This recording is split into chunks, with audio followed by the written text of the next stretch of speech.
खरं तर मॅडमांमुळे आपलं शाळेचं नाव एलेपच्या माध्यमातून म्हणजे तालुक्यामध्ये किंवा कुठे जिल्ह्यामध्ये सुद्धा तर पोहोचतच आहे.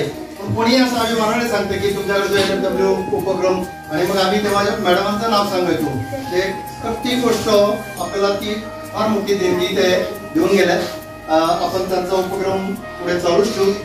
त्याच्यानंतर बापूंच्या बाबतीत तर म्हटलं तर बापूंनी शिक्षा केलेलं मला काही कधी दिसलं नाही. मात्र जेवायच्या वेळेस जर कोणी त्यांना सांगायला आलं तर त्यांचा नेहमी तो शब्द राहायचा की थांब त्याचा भेद पावा लागेल असं ते. आणि त्या समोरच्याचं निरसन होऊन जायचं आणि वर्गात गेल्यानंतर पुन्हा तशी ठेवून जायचं. पण असं म्हणजे जो सांगायला यायचं त्याचंही निवारण ते करायचे. ज्याला शिक्षा होणार आहे तो पण घाबरून जायचा आणि ते जाऊपर्यंत प्रकरण निवडलं जायचं. असं त्यांनी मुलांवर खरंच प्रेम केलं. आणि आता तुम्हाला जेवढं वाईट वाटतंय हे वाईट वाटण्याचं एकमेव कारण की त्यांनी दिलेला तुम्हाला धडा हेच त्याचं द्योतक म्हणावं लागेल. यानंतर मी बोलते आपल्याला आहे मॅडम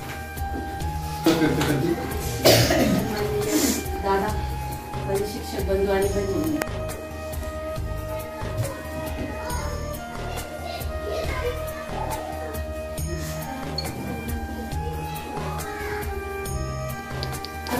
माझं त्यांना बोललं जाणार मी बोलत नाही परंतु माझ्या मनातल्या काही गुण आहेत त्या पण मला सांगायचे. जेव्हा मी या शाळेत आली तर बापूंकडे बघून मला वाटायचं की ही व्यक्ती आहे कशी. ही व्यक्ती समजतच नाही, बोलत नाही जास्त किंवा ओरडत नाही, एकदम काही दिवसानंतर वाटलं की वागावं तर बापूंसारखं वागावं. बस काही टेन्शन नाही, आपल्या कामाशी मतलब आणि वेळेचं बंधन. जेव्हा माझ्याकडे पहिलीचा वर्ग होता तेव्हा मी बापूंना असं म्हटलं की मला सकाळी यायला थोडा उशीर होतो, माझी चावी तुमच्याकडे नेऊ द्या. एका शब्दात बापूंनी माझ्या वर्गाची चावी घेतली. वर्षभर माझा वर्ग त्यांनी मुलांकडे चावी देऊन तासिकांना उघडला आणि मला खरोखर बापूंचे आभार मानायचे राहून गेले होते. मी बापूंचे आभार मानते की त्यांनी मला बऱ्याच वेळा असे छोटे मोठे खूप सहकार्य केले. बापूंनी कधीच नाही म्हटलं नाही.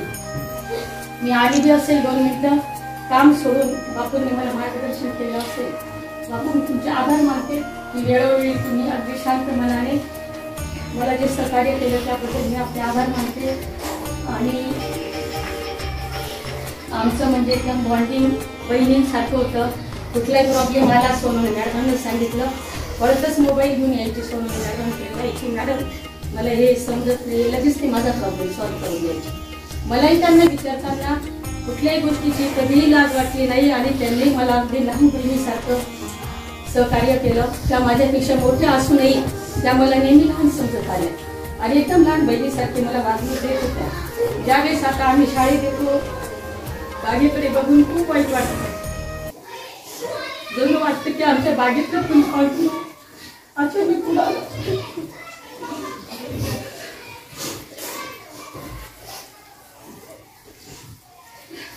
असं एकही दिवस जात नाही की बाईंची आठवण येत नाही. घरी गेल्यावर सुद्धा बाईंची आठवण येतेच. मला तर माझे कमी दिवस जरी राहिले की मला पहिल्यापासून वाटत होतं जोपर्यंत मी ये तोपर्यंत या शाळेतून एकही शिक्षक जाऊ नये. मध्यंतरी माझ्या मनात बदली करायचा विचार आला, परंतु अर्ज टाकल्यानंतर सुद्धा पूर्ण शाळा डोळ्यापुढे फिरायला लागली आणि तो अर्ज मी काढून घेतला. मला या गोष्टीचं वाईट वाटते की माझी मैत्रीण जरी पदोन्नतीने गेले असेल तरी मी त्यांना शब्द देतो की आमच्या मैत्रीचा सेवा कधीही होणार नाही. बापूने आणि बाईंनी नेहमी शाळेत यावं, भेट द्यावी. त्यांच्या पुढील कार्यास मी हार्दिक शुभेच्छा देते. त्यांचं पुढील आयुष्य आरोग्यमय जावं अशी मी त्यांना शुभेच्छा देते.